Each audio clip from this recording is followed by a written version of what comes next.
Welcome you all in the video lecture series of PPC. So today we are going to start our third unit, the inventory control. Okay. अब तक हमने दो unit देखे हैं, दोनों unit almost आपके complete हो चुके हैं और जो आज हम देखेंगे थर्ड यूनिट अपना, ठीक है। तो थर्ड यूनिट जो अपना है वो है इन्वेंटरी कंट्रोल। इन्वेंटरी कंट्रोल एक ऐसा मीन्स एक ऐसी टेक्नोलॉजी है या ऐसा बीट है जो आजकल के एडवांस जो भी टेक्नोलॉजी आती है उसके अंदर इसको एक स्मार्ट टेक्नोलॉजी बोल के यूज़ की जाती है। अब टेक्नोलॉजी इन द सेंस ये टेक्नोलॉजी ना रहते समय एक प्रोसीजर है, बस उसको हम एक टेक्नोलॉजी के साथ एक प्रोसेस के साथ हम उसको कनेक्ट करते हैं, जिसके अंदर हम बहुत सारे अलग सॉफ्टवेयर्स या टूल्स कहिए या कुछ अलग तरीके के प्रोसीजर्स रहते हैं, टर्म्स रहते हैं, उसको हम फॉलो करते हैं और उसका यूज़ करके हम उस प्रोसेस को कंटिन्यूएशन में एक एंड तक अपना डिज़ायर्ड गोल कंप्लीट करने के लिए जो भी हम यूज़फुल चीज़ें करते हैं उसको हम कहेंगे कि एक टेक्नोलॉजी है। तो अब वो जो टेक्नोलॉजी हमने किया है उस इन्वेंटरी एक जो बीट है उस इन्वेंटरी में उसको हमने अप्लाई किया है। अब इन्वेंटरी होती क्या है? It's nothing but a storage things, जहाँ पे भी आपकी चीज़ें स्टोर करने वाले हो आप। अब मान लो कोई भी एक इंडस्ट्री है, इस इंडस्ट्री के अंदर आप जब भी कोई चीज़ें देखते हो, जब भी कोई एक कंपनी कहिए, मैन्युफैक्चरिंग प्लांट कहिए, तो जहाँ पे भी मैन्युफैक्चरिंग हो रही है तो वहाँ पे होता क्या है कि आपको बेसिक चीज़ जो इम्पॉर्टेंट रहती है वो होती है रॉ मटेरियल। मैं एकदम स्टार्टिंग से कह रहा हूँ आपको, यानी ये चीज़ समझने के लिए। तो आपको बहुत इनिशियल पॉइंट पे क्या लगता है कि इनिशियल पॉइंट पे आपको चाहिए कि कोई भी एक प्लांट जो है आपकी ज़मीन होनी चाहिए, ज़मीन के ऊपर आप प्लांट बनाते हो, प्लांट बनाने के ऊपर आप उसके अंदर जो ज़रूरी चीज़ें लगने वाली है, जैसी ज़रूरी चीज़ें यानी क्या कि आपकी, मैं सीधा पॉइंट पे आता हूँ कि जो मैन्युफैक्चरिंग प्रोसेस के रिगार्डिंग, तो आपको ज़रूरी चीज़ें क्या लगने वाली है? मैन्युफैक्चरिंग मशीनरीज लगेंगी आपको, राइट। फिर आपको लगेगा रॉ मटेरियल लगेगा, आपको लगेगा फिर मैन पावर लगेगी, ऑफिसेस लगेगा, ऑफिसेस के अंदर आपको जो भी इक्विपमेंट्स लगने वाले वो मैन्युफैक्चरिंग के लिए अलग अलग टूल्स लगेंगे। तो बहुत एन नंबर ऑफ थिंग्स है जो आपको आपके इंडस्ट्रीज़ के अंदर या मैन्युफैक्चरिंग फर्म के अंदर इम्पॉर्टेंट है, जो लगती है। तो मान लीजिए, मैं अगर आपको एक एग्जांपल देता हूँ कि मान लीजिए कि आपको ऐसी कोई तो इंडस्ट्री बनानी है, मैन्युफैक्चरिंग यूनिट आपको सेटअप करना है और आपने सेटअप करना स्टार्ट कर दिया और आपने क्या कर दिया कि मान लो कि आपको एक टिपिकल प्रोडक्ट के ऊपर मैन्युफैक्चरिंग कर रहे हो, जैसे नंबर ऑफ अलग अलग प्रोडक्ट नहीं बना रहे हो, आप एक ही प्रोडक्ट बना रहे हो। फॉर एग्जांपल आप गियर मैन्युफैक्चरिंग का यूनिट चला रहे हो, तो आपने सोच लिया कि मुझे एक ही टाइप का गियर मैन्युफैक्चरिंग करना है और उसके लिए एक सर्टन टाइप का ही रॉ मटेरियल मुझे चाहिए, माइल्ड स्टील या समथिंग XYZ। जो मटेरियल आपको सूटेबल लगता है वो मटेरियल हमने फाइनलाइज कर लिया कि ये मटेरियल मुझे मेरे मैन्युफैक्चरिंग प्रोसेस के लिए लगेगा, राइट। तो अब आप क्या करते हो कि आपके ऑर्डर के रिक्वायरमेंट के हिसाब से, जैसे आपको गियर का ऑर्डर आता है कि मुझे इतने गियर्स चाहिए XYZ वेंडर से, तो आप क्या करते हो उसका कैलकुलेशंस करके आप अपना रॉ मटेरियल खरीद लेते हो। मैं जस्ट फोकस कर रहा हूँ आपके रॉ मटेरियल के ऊपर एक एग्जांपल देने के लिए। तो जब आप रॉ मटेरियल खरीदते हो तो आप जब रॉ मटेरियल खरीदोगे आप क्या करते हो, तो कंपनी में लाओगे तो कहीं पे भी थोड़ी रख दोगे ना आप। तो पहले के ज़माने में क्या होता था, रॉ मटेरियल लाया कहीं तो रख दिया, जहाँ जगह मिल गई वहाँ पे, मशीनरीज एक्स्ट्रा आ गई, जगह मिल गई वहाँ पे डाल दीजिए, रख दिया। तो इससे होता क्या था कि जब आपको उस चीज़ की इम्पोर्टेंस जब ज़रूरत गिरती थी तो तब आपको उसको सॉर्टिंग करने में बहुत प्रॉब्लम आते थे, या तब तक अननेसेसरी मीन्स जो उसके रिक्वायरमेंट के हिसाब से अगर स्टोर नहीं रहता था रॉ मटेरियल के, तो वहाँ पे भी जो अनवांटेड चीज़ों की वजह से जो एनवायरमेंटल कहिए या वहाँ का जो सराउंडिंग एरिया कहो, तो उसके वजह से जो भी उसके नेचुरल या जो भी उसका जो बेस कंटेंट रहेगा अंदर का, केमिकल कंपोजिशन कीजिए तो फिजिकल कंपोजिशन कीजिए, तो उसके अंदर होता क्या है कि कुछ तो रिएक्शंस होते हैं, जैसे करोजन होता है। तो करोजन तो बैठे बैठे नहीं होता है, तो करोजन इसी सर्टन सिचुएशंस की वजह से हो जाता है कि जिसकी वजह से कुछ रिएक्शंस हो जाती है आपके रॉ मटेरियल के साथ, और उसका रिएक्शन की वजह से जो रिजल्ट में आपको दिखता है तो वो करोजन आ गया, राइट। तो ये चीज़ें अपन अवॉइड करने के लिए हम उसको एक्स्ट्रा चीज़ों के ऊपर ध्यान देते हैं कि हमें ये नहीं, ये ऐसा करना है, वो नहीं वैसा करना है, राइट। तो इसलिए होता क्या है कि जब भी आप चीज़ों को प्रॉपर तरीके से सॉर्टिंग करने में आपको जब मीन्स प्रॉब्लम आते हैं, डिफ़िकल्टीज आती है, तो वहाँ पे अपना टाइम बहुत कंज्यूम हो जाता है, यानी टाइम बहुत वेस्ट हो जाता है उसकी वजह से। प्लस बहुत सारी चीज़ें, जैसे मैंने तो सिर्फ रॉ मटेरियल के बारे में कहा, सेम अगर आप मशीनरीज के बारे में ऐसी करोगे कि जिसमें आप प्रॉपर तरीके से अनप्लान्ड हो, कुछ भी कहीं पे भी चीज़ें रख दिए। सेकंड थिंग, जो टूल यूज़ करने वाले वो टूल्स भी कहीं तो रह गया है। फॉर जैसे कि एग्जांपल देता हूँ मैं आपको, अगर आपके घर में कहीं पे स्पैनर्स का सेट है, हार्डवेयर का जो भी सेट है, हम जो घर में बहुत रेयर बहुत कॉमनली यूज़ करते हैं, तो बहुत बार क्या हो जाता है कि आपका हैमर आपको मिलता नहीं, आपका स्पैनर आपको मिलता नहीं, आपका स्क्रू ड्राइवर आपको मिलता नहीं। क्यों नहीं मिलता? कि आप उसको प्रॉपर जगह पे कहीं पे भी प्लेस नहीं करते। तो ये ही चीज़ें जब इंडस्ट्रीज़ में होती है और ह्यूज नंबर में होती है, तो जब ह्यूज नंबर में इंडस्ट्रीज़ में होने लगी तो फिर वहाँ पे प्रॉब्लम क्या होता है कि वहाँ पे इम्पोर्टेंट्स है आपका टाइम। तो वो टाइम क्या हो रहा है? आपका वेस्ट हो रहा है। तो ये चीज़ें जब आपकी अनसर्टनिटी होती है, सॉर्टिंग प्रॉपर तरीके से हो नहीं रही है, स्टोरेज प्रॉपर तरीके से हो नहीं रहा है, फिर उसका प्री प्लान नहीं किया जा रहा है, प्री प्लान नहीं किया है तो फिर उसकी वजह से चीज़ें ऑन दी स्पॉट जब वर्किंग कंडीशन में लेके आ रहे हो, तो उस वर्किंग कंडीशन में आपका प्रॉपर तरीके से प्रोसेस हो नहीं रहा है।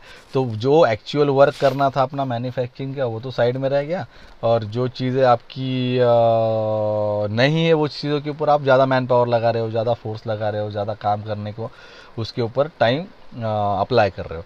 तो ये ऑल ऑफ क्या हो जा रहा है, सारे पॉइंट्स एंड में आके क्या हो जाते हैं कि आपके मैन्युफैक्चरिंग कॉस्टिंग के ऊपर इफेक्ट करते हैं, प्रोडक्ट के ऊपर इफेक्ट करते हैं। आपके प्रोडक्ट का जो ब्रांड रहेगा उस पर वो इफेक्ट करेगा, आपके कंज्यूमर पे उसका इफेक्ट गिरेगा। तो ये बहुत बारीक चीज़ होती है कि जो बहुत सारी चीज़ें में इंडस्ट्रीज़ पहले के ज़माने में निगलेक्ट कर रही थी, लेकिन जैसी जैसी इसका शॉर्ट एनालिसिस किया गया तो ये भी चेक नज़रों में आया कि जो चीज़ों का स्टोरेज हम करते हैं तो उसको हमें इम्पोर्टेंस देना है, उसका भी एक प्री प्लान करना पड़ेगा, उसका भी एक प्रोसीजर रखनी पड़ेगी। तो उसके बेसिस के ऊपर एक इन्वेंटरी ये चीज़ बनी है, इन्वेंटरी कंट्रोल ये जो टर्म है वो बनी है, जिसके अंदर होता क्या है कि जो भी मूवेबल गुड्स रहते हैं, मूवेबल पार्ट्स रहते हैं या मूवेबल टूल्स रहेंगे, जो भी मूवेबल, यानी जो मूवेबल यानी क्या कहेंगे हम जिसको, कि आप एक जगह से दूसरी जगह पे वो पार्ट कहो, वो मशीनरीज कहो, वो टूल्स कहो, वो रॉ मटेरियल्स को जो हम प्लेस कर सकते हैं, एक जगह से दूसरी जगह पे उसकी मूवमेंट हो सकते हैं। तो उस चीज़ों को हम क्या करते हैं कि हम ऑब्वियस चीज़ें, कोई भी चीज़ अगर हम एक जगह से दूसरी जगह लेके जा सकते हैं, जैसी बहुत लाइट वेट चीज़ें रहती है, मीडियम हैवी वेट चीज़ें होती है कि जो हम प्रॉपर तरीके से ट्रांसपोर्ट कर सकते हैं एक जगह से दूसरी जगह पे, तो उसको हमें क्या होता है कि उसमें हमें क्वांटिटी रहती है कि हम उस क्वांटिटी को उसी तरीके से यानी उस क्वांटिटी को जब हम खरीदते तो हमको उसको प्लेस करना पड़ता है, उसको स्टोरेज का एक जगह देना पड़ता है। जब वो चीज़ें, जब आपको स्टोरेज के ऊपर जगह देनी है तो आपको करना क्या पड़ता है कि एक प्रॉपर जगह से वो चीज़ें उस तरीके से सॉर्टिंग करनी पड़ती है। तो इन्वेंटरी क्या कहती है आपको कि जो भी एक आपके पास जो भी मूवेबल चीज़ें रहेगी उसकी आप लिस्ट बनाते हो कि ये चीज़ें हैं जिसकी मुझे स्टोरेज करना है। फिर मान लो कि रॉ मटेरियल मुझे बाहर से लेके आना है, स्टोर रूम में रखना है, स्टोर रूम में रखूँगा, उसके बाद में उसको मैन्युफैक्चरिंग प्लांट के ऊपर भेज दूँगा। फिर वहाँ पे वो मैन्युफैक्चरिंग जब होगी तो वहाँ से वो फिनिश्ड गुड होके जब क्वालिटी कंट्रोल में जाएगा चेक करने के लिए, तो वहाँ पे वो सेलेक्ट होगा या रिजेक्ट होगा। तो सेलेक्ट होने वाली चीज़ मुझे कहाँ रखनी है, रिजेक्ट होने वाली चीज़ के साथ मुझे क्या करना है, उसको कहाँ रखनी है, वो मुझे प्लान करना पड़ेगा। और जब सेलेक्ट होने वाली चीज़ भी जहाँ जहाँ पे रखूँगा तो उसका पैकेजिंग होगा, पैकेजिंग होने के बाद भी उसको कहीं तो रखना है मुझे ट्रांसपोर्ट के पहले ही, तो वो भी कहीं तो मुझे रखना पड़ेगा। तो ये सारी जो चीज़ें हैं, बारीक बारीक चीज़ें, ये आपको ध्यान में रखनी है। ये चीज़ें इन्वेंटरी कंट्रोल आपको देता है। तो इसमें होता क्या है कि आप एक लिस्ट बनाते हो या कोई भी एक इंडस्ट्री एक लिस्ट बनाती है कि जो मूवेबल पार्ट है, जो मोस्टली वर्किंग कंडीशन में आपके प्लांट के अंदर काम करने वाला है, जैसे रॉ मटेरियल हो गया, टूल्स हो गए, ये जो है जो कंटिन्यूसली क्या होने वाले हैं, वर्किंग कंडीशंस में रहने वाले हैं, उनको हर एक अलग अलग सेक्शन में आपको भेजना पड़ेगा। तो ये चीज़ों को आपको स्टोर भी करना पड़ता है। तो ये चीज़ें क्या होती है इन्वेंटरी कंट्रोल में कि आपको मदद करती है कि आप जो भी मूवेबल गुड्स रहते हैं वो आपको आपको उसको एक प्रॉपर तरीके से आप स्टोर कर सकते हो, उसकी लिस्ट बना सकते हो, उसका डिटेलिंग कर सकते हो। तो ये इन्वेंट्री कंट्रोल आपको बेसिक आइडिया दे देता है कि किस तरीके से आपको आपका जो भी इन्वेस्टमेंट भी है, जिस तरीके से, अगर मान लो आपके पास रॉ मटेरियल बहुत सारा पड़ा हुआ है लेकिन आपको पता ही नहीं, क्योंकि उसकी डिटेलिंग आपके पास थी ही नहीं स्टार्टिंग में, आपने प्रीवियसली कुछ तो मटेरियल मंगा लिया था रॉ मटेरियल और अभी वो स्टोर करके रखाएंगे, तो लेकिन आपको यही पता नहीं कि मुझे एग्जैक्टली वो स्टोर मैंने कहाँ रखा था, इमरजेंसी में वो आपका रॉ मटेरियल आ गया, तो इसलिए जहाँ जगह मिल गई आपने वहाँ पे रख दिया। उसके बाद 2-3 महीने आपने उसके पास ध्यान ही नहीं दिया, उसके आगे पीछे इधर उधर कोई तो दूसरा तीसरा ही मटेरियल आके बैठ गया। तो उसकी वजह से हो रहा क्या है, जब उसकी ज़रूरत गिर रही थी अभी रॉ मटेरियल की, तो आपको मिल नहीं रहा है। अब मिल नहीं रहा है, आप ढूंढ रहे हो, उसमें भी आपका मैन पावर जा रहा है, उसके अंदर आपका टाइम कंज्यूम हो रहा है। तो ये चीज़ों की वजह से हो रहा है क्या है कि आपको समझ में नहीं आ रहा है कि अरे यार मुझे करना क्या है क्या नहीं। तो और ऊपर से आपका जो प्रेशर रहता है ऑर्डर का, वो टाइम के अंदर आपको करके देना है। तो ये सब चीज़ें जब आपको फोर्स करता है इनडायरेक्टली, तो आप क्या करते हो कि आप आपके रॉ मटेरियल को फिर से खरीदते हो। तो फिर से खरीद लिया, इसका मतलब क्या हो गया, आपने आपकी इन्वेस्टमेंट रॉ मटेरियल के कंसिडरेशन में डबल कर दी जो अनवांटेड थी। तो मैंने एक एग्जांपल दिया रॉ मटेरियल के बारे में, सेम अगर आपके साथ गेजेस के बारे में हो रहा है, सेम अगर आपके टूल्स के बारे में हो रहा है, राइट। तो ये चीज़ें अगर सबके साथ हो रही, तो आपका हो रहा क्या है कि आपको पता है कि मेरे तो प्लांट में ये मटेरियल पड़ा हुआ है लेकिन मुझे मिल नहीं रहा है, लेकिन टाइम मुझे ऐसा बता रहा है अभी कि नहीं, आपको मैन्युफैक्चरिंग करके प्रोडक्ट जल्दी से जल्दी देना है। तो आप उसमें टाइम ना वेस्ट करते समय आप क्या करते हो, मैन्युफैक्चरिंग करने के लिए रॉ मटेरियल फिर से खरीदते हो। जो जो चीज़ें आपके पास अवेलेबल नहीं है आप उसको क्या करते हो, फिर से खरीदते हो। तो उसमें हो रहा क्या है कि आपका रॉ मटेरियल जो भी कॉस्टिंग है वो क्या हो जा रही है, वापस डबल हो जा रही है। तो एंड ऑफ द लॉस आपका ही हो रहा है। तो ये इन्वेंटरी कंट्रोल आपको क्या कर रहा है कि जो आप इन्वेस्टमेंट करने वाले हो, जिस फॉर्म में रहेगा, वो रॉ मटेरियल के फॉर्म में रहेगा, टूल्स के फॉर्म में रहेगा, गेजेस के फॉर्म में रहेगा, तो उसमें भी आपको वो हेल्प करता है सॉर्टिंग करने के लिए। देखिए, इन्वेंट्री कंट्रोल आपको पैसा बचाने के लिए काम नहीं कर रहा है, वो इनडायरेक्टली पैसा बचा रहा है, लेकिन डायरेक्टली आपको हेल्प क्या कर रहा है कि चीज़ों को आप सॉर्ट करो, ग्रुपिंग करो, उसको कोडिंग कर लो, उसको आप कलरिंग कर लो, कुछ भी कर लो। तो उसमें आप इन्वेंटरी आपको हेल्प दे रहा है कि आप उस चीज़ों को सॉर्ट कर सकते हो प्रॉपर तरीके से, राइट। तो वो किस तरीके से रहेंगे, उसमें टेक्नोलॉजी क्या रहेंगे, हम जैसे जैसे लेक्चर आगे कंटिन्यू होता जाएगा, अपना सिलेबस कंटिन्यू होता जाएगा, तो आपको वो चीज़ें समझ में आती जाएगी, राइट। तो अभी इसको हम बेसिक तरीके से देखेंगे। अब इसकी अगर आपको डेफिनेशन देखनी है, इसकी इन्वेंटरी की आपकी अगर आपको डेफिनेशन देखनी है, तो क्या रहेंगे डेफिनेशन कि it can be defined as comprehensive list of movable items which are required for manufacturing the products and to maintain the plant facilities in working conditions, right. तो जैसे मैंने अभी आपको थोड़ी देर पहले कहा था कि आपको क्या करना है कि इन्वेंटरी में जो भी चीज़ें रहती है वो डायरेक्ट इनडायरेक्ट किसके कंसर्न में रहती है, आपके मैन्युफैक्चरिंग प्रोसेस के, प्रोडक्ट्स के रिलेटेड, और जो फैसिलिटीज़ चाहिए जो मैं आपको मैन्युफैक्चरिंग करते समय जो लगती है, उसको आपको क्या करना है कि एक लिस्ट जो रहेंगी, comprehensive list of movable items, यानी क्या कि जो भी आपको सॉर्टिंग करनी है प्रॉपर, तो उसमें आपको हेल्प कर सकता है कि किस तरीके से आपको सॉर्टिंग करनी है, किस तरीके से आपको जो मूवेबल पार्ट्स है, जो भी मैन्युफैक्चरिंग प्रोडक्ट्स होने वाले हैं, रॉ मटेरियल आपका जो आने वाला है, फिनिश गुड होने वाला है, उसका आपको लिस्ट बनाना है, कितने रिजेक्ट हुए, कितने सेलेक्ट हुए। तो सेलेक्ट वाले को हमने किस तरीके से नंबरिंग देनी है, कोडिंग देनी है, कहाँ पे मुझे रखना है, रिजेक्ट वालों को मुझे क्या करना है, रिजेक्शन में भी कितने प्रोडक्ट किस बेसिस के ऊपर रिजेक्ट हुआ है उसका सॉर्टिंग करके रखना पड़ेगा। फिर उसको हमको रीयूज़ करना है, रीसेल करना है, वॉट जो भी करना है आपको, तो उसको भी आपको एक तरीके से सॉर्टिंग करके रखना पड़ेगा। रॉ मटेरियल भी आपको सॉर्टिंग करना पड़ेगा month wise, year wise, day wise, कि कितना रॉ मटेरियल मुझे ख़रीदना है, कितना रॉ मटेरियल मेरे पास अवेलेबल है, कितना रॉ मटेरियल मैंने आगे मैन्युफैक्चरिंग में भेजा है। तो वो जब भेजूँगा तो वो भी हर एक मशीन के ऊपर कितना रॉ मटेरियल जाना चाहिए अलॉन्ग विथ आपका टूल। तो ये सारी चीज़ें आपको उसको में हेल्प होती है कि इन्वेंटरी में किस तरीके से हर चीज़ का रिकॉर्ड रखना है, किस तरीके से उसका यूज़ किया गया है, उसके ऊपर क्या इफेक्ट हो रहा है, हर एक बारीक डिटेलिंग विथ लिस्ट आपको इन्वेंटरी हेल्प करता है कि ये चीज़ें सॉर्ट करके आप रख सकते हो। तो फ्यूचर में जब भी आप उसका यूज़ करोगे काम में आएगा।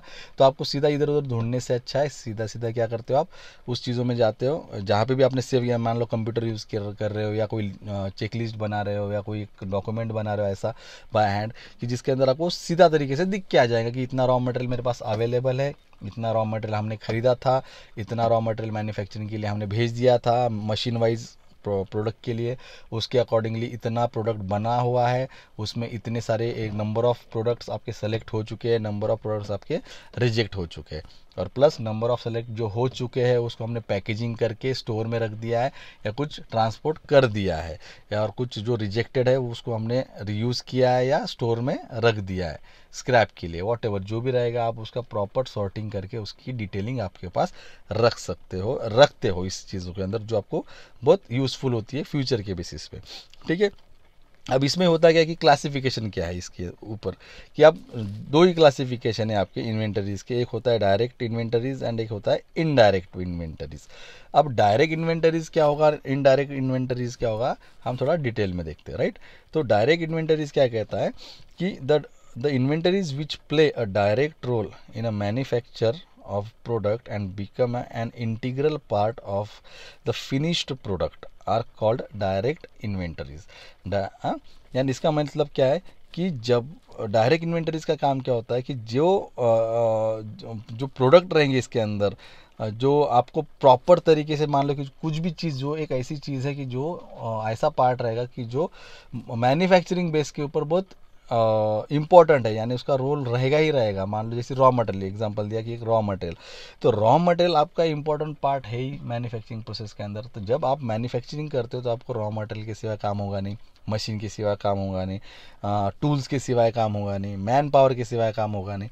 तो ये जो इंपॉर्टेंट चीज़ें हैं जो जो डायरेक्ट रोल प्ले करती है, डायरेक्ट इनडायरेक्ट नहीं, डायरेक्ट रोल प्ले करती है, तो ये चीज़ों को जब आप सॉर्टिंग करते हो, लिस्टिंग करते हो, डिटेलिंग करते हो, तो उसको हम कहते हैं डायरेक्ट इन्वेंटरीज, राइट। उसको कहेंगे हम डायरेक्ट इन्वेंटरीज। तो direct inventories are further classified. अब ये डायरेक्ट इन्वेंटरीज होती क्या है, ये भी हमें थोड़ा सा डिटेलिंग में देखना पड़ेगा कि रॉ मटेरियल भी एक डायरेक्ट इन्वेंटरीज रहेंगी, मैन पावर रहेंगी, ये टूल्स रहेंगी, अपना मशीनरीज रहेगी क्या नहीं, तो और एक चीज़ जो इसके अंदर हमको देखनी है। ठीक है, तो direct inventories are further classified as first है रॉ मटेरियल। अब जो आपका फर्स्ट है रॉ मटेरियल, अब रॉ मटेरियल क्या कहता है आपका, these are the materials which are machined और processed before they are ready to be used in assembly of the finished products. They include items like steel, angles, XYZ copper, जैसे उन्होंने कहा।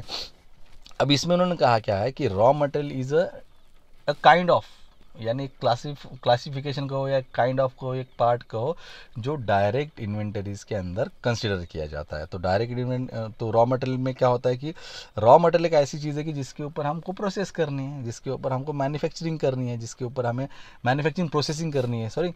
तो जिसकी वजह से आपका जो फिनिश्ड गुड रहेगा, जो आपको डिज़ायर्ड शेप चाहिए वो बनेगा, तो वो एक डायरेक्ट रोल प्ले कर रहा है। तो ये कोई भी चीज़ जो भी रहेंगी, जो ऑलमोस्ट जो भी मटेरियल रहता है, जैसे स्टील रहता है, कॉपर रहता है, आयरन रहेगा, तो इसके फॉर्म में आपका रॉ मटेरियल रहेगा, राइट। तो ये हो गया इसका एक डायरेक्ट इन्वेंटरीज का पार्ट, जिसका एक क्लासिफिकेशन का हो या टाइप ऑफ डायरेक्ट इन्वेंटरीज का हो। सेकंड जो है वो इन प्रोसेस इन्वेंटरीज, जैसी वर्क इन प्रोग्रेस। अब वर्क इन प्रोग्रेस में क्या होता है, रॉ मटेरियल आपका काम करने के लिए जब आप एक स्टेज से दूसरे स्टेज पे लेके जाते हो, जैसे रॉ मटेरियल आपका स्टोर से लेके आपने क्या कर दिया, उसको एक मैन्युफैक्चरिंग प्रोसेस के ऊपर भेज दिया, राइट। तो ये क्या हो गया, वर्क इन प्रोग्रेस में हो गया। कि वर्क इन प्रोग्रेस में क्या हो रहा है कि जैसे आपका कुछ भी चीज़ हो रही है, जैसे आप क्या होता है, the output of one machine is fed to another machine for further processing. ये क्या हो गया कि इसमें सेमी फिनिश्ड गुड रहता है। सेमी फिनिश्ड गुड यानी क्या कि आपका जो रॉ मटेरियल है वो अभी स्टार्ट हो रहा है, उसने अभी तक फिनिश किया ही नहीं, वो ऑन लाइन काम कर रहा है। ऑनलाइन यानी जो प्रोसेस वाली लाइन रहती है उस लाइन के ऊपर वो काम करना स्टार्ट हो गया है, तो अभी तक फिनिश नहीं हुआ है, तो उसको हम इन प्रोसेस इन्वेंटरीज कहते हैं। कि उन इन प्रोसेस इन्वेंटरीज के अंदर बहुत इंपॉर्टेंट चीज़ें रहती है, जैसी मशीनरीज रहेंगी, और मशीनरीज के छोटे छोटे पार्ट्स रहेंगे, टूल्स रहेंगे अलग अलग। तो ये क्या करते हैं कि इन मोशन यानी इन प्रोसेस के अंदर काम करने वाली चीज़ें होती है जो मैन्युफैक्चरिंग के बेसिस के ऊपर चलती रहती है। तो उसको हम कहते हैं in process inventories, right. Then next, अब इसमें बहुत सारी चीज़ें होती है, जैसे आप अगर फॉर एग्जांपल आपने कंसीडर कर लिया लेद मशीन के ऊपर आपको lathe machine is a manufacturing procedure machine, लेकिन उसके अंदर भी बहुत सारे पार्ट्स होते हैं। जैसे आप चक यूज़ करते हो, चक का पैनल यूज़ करते हो, उसके पैलेट यूज़ करते हो, टरेट लेद होता है, तो आपका जो टूल पोस्ट रहता है वो रहता है, ड्रिलिंग पोस्ट रहता है। तो ये सारी ना चीज़ें क्या होती है, हम असेंबल्ड करते हैं उस मशीन के ऊपर, तो ये अलग अलग पार्ट्स बन जाते हैं। तो ये अलग अलग पार्ट्स क्या हो जाते हैं, अलग अलग ऑपरेशंस के लिए वो यूज़ किए जाते हैं। तो जैसा ऑपरेशन उसके ऊपर रहेगा वैसा आप क्या करोगे, टूल यूज़ करोगे, टूल पोस्ट यूज़ करोगे, टरेट यूज़ करोगे, लेद वो जो आपका जॉ रहेगा लेद मशीन का वो यूज़ करोगे, 3 जॉ करना है, 4 जॉ करना है। तो ये क्या करता है कि आपको भी एक उसका भी जब 3 जॉ यूज़ कर रहे हो तो 4 जॉ वाला कहीं ना कहीं तो पार्ट रखना पड़ेगा आपको। जब ड्रिलिंग मशीन आपको करनी ड्रिल ऑपरेशन करना है तो आपको बीट जितने भी नंबर ऑफ बीट्स रहते हैं वो उसको भी कहीं तो स्टोर करके रखना पड़ेगा, ठीक है ना। तो ये सब चीज़ें आपको स्टोर करके रखनी पड़ने वाली है, सॉर्टिंग करके रखनी पड़ने वाली है, तो उसके लिए ही इंपॉर्टेंट होता है अपना इन्वेंटरी। तो ये क्या कर रही है, इन प्रोसेस वाली जो डायरेक्ट इन्वेंटरीज है, राइट। देन जो नेक्स्ट है थर्ड, परचेस पार्ट्स यानी क्या, these are some purchase items, component, sub assemblies, finish good parts etcetera from outside suppliers instead of manufacturing in the factory itself. For example ball bearing, screw, nut, bolts, ये सब। अब इसमें होता क्या है कि जैसे आप इन प्रोसेस वाली इन्वेंटरीज जब कर रहे हो यानी होती है, तो इसमें क्या होता है कि परचेस पार्ट्स भी एक डायरेक्ट वाला इन्वेंटरी का एक रोल प्ले करता है। तो डायरेक्ट में क्या हो जाता है कि आपका परचेस पार्ट जो रहता है, फॉर एग्जांपल कि आप हर पार्ट्स, हर एक चीज़ आप तो मैन्युफैक्चरिंग नहीं कर सकते हो, तो आप क्या करते हो कि लोगों से यानी कोई कहीं से सब ऑर्डर देके आप खरीद लेते हो। जैसे नट एंड बोल्ट्स की चीज़ें होती है, बॉल बेयरिंग्स होती है, बहुत सारी चीज़ें ऐसी होती है कि जो बहुत बारीक बारीक चीज़ें होती है कि हमारा उसके ऊपर डिपेंडेंसी बहुत रहती है, लेकिन हम उसको मैन्युफैक्चरिंग नहीं करते हो। तो फॉर एग्जांपल आपने नंबर ऑफ नट बोल्ट्स मंगा लिए, बहुत अलग अलग साइज़ के, बॉल स्क्रू मंगा लिए अलग अलग साइज़ के, तो उसको भी स्टोर करना पड़ेगा, उसको भी सॉर्टिंग करके रखनी पड़ेंगे डिटेलिंग के हिसाब से। नहीं तो क्या कर रहे हो, सब मिक्स करके लेके आ रहे हो और बस जब चाहिए तब आप उसको ढूंढते बैठ रहे हो कि एक ही जगह पे रहेगा, उसको उसके अंदर सॉर्टिंग करते बैठ रहे हो। नहीं, वो चीज़ें ना हो इसलिए हम क्या करते हैं, इन्वेंट्री करते हैं। तो एक परचेस पार्ट्स भी आपका डायरेक्ट इन्वेंट्रीज के अंदर कंसिडर किया जाता है। देन लास्ट है फिनिश्ड गुड्स। फिनिश गुड्स यानी क्या कि जो भी आपने स्टार्टिंग किया था मैन्युफैक्चरिंग करने के लिए, तो जब आपका वो असेंबल्ड हो जाएगा, असेंबल्ड होने के बाद भी या असेंबल्ड होने के पहले भी जो भी आपका फिनिश गुड रहेगा कि उसको आपको सॉर्टिंग करके रखना पड़ेगा। फॉर एग्जांपल अगर आपको एक आप मोटर बना रहे हो, आप मोटर मैन्युफैक्चरिंग की कंपनी होगी, तो आपके पास मोटर का बेरिंग रहेगा, रॉड्स रहेंगे, उसके वो जो अंदर के मोटर्स रहते हैं वो मोटर्स का यूज़ करना पड़ेगा, वाइंडिंग्स रहेंगी। तो आप उसको हर तरीके से सॉर्टिंग करके रखते हो कि कौन से पावर का हमको मोटर बनाना है, उसका एचपी क्या रहेगा। तो वो अकॉर्डिंगली दैट आपका एक प्लांट रहेगा, वो प्लान के हिसाब से आप उसको सॉर्टिंग करके रखोगे, और जब भी असेंबली करनी है तो आप उसको नंबरिंग देके असेंबली कर सकते हो। तो आपका असेंबली करने वाला ऑपरेशन जो एंड वाला रहेगा वो आपको हेल्प करेगा कि आपको किस तरीके से उसके अंदर काम करना है, राइट।